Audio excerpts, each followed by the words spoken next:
అదృష్టం అనేది ఉంటుందని చెప్తూ ఉంటాము. మిశ్ర ఫలితాలు ఎందుకు చెప్తున్నానంటే కేతు కూడా ఉన్నప్పుడు కొన్ని ఇబ్బందులు పెట్టడం అనేది మనకి కనిపిస్తుంది. ఎస్పెషల్లీ దాంపత్య జీవితంలో అలాగే ఇంటర్పర్సనల్ రిలేషన్షిప్లో ప్రాబ్లమ్స్ వచ్చే ఛాన్సెస్ అనేవి ఎక్కువ కనిపిస్తున్నాయి అన్నమాట. అదొకటి కాకుండా మనకేంటంటే 7th రాహు. సో తప్పక హెల్త్ రీత్యా కాపాడుకుంటూ రావడం చాలా చాలా ఇంపార్టెంట్.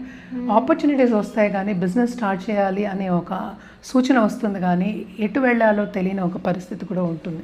అంటే ఏంటి, కేతు ఎప్పటికైనా సరే కన్ఫ్యూషన్ అనేది కొంతవరకు ఇస్తాడనమాట.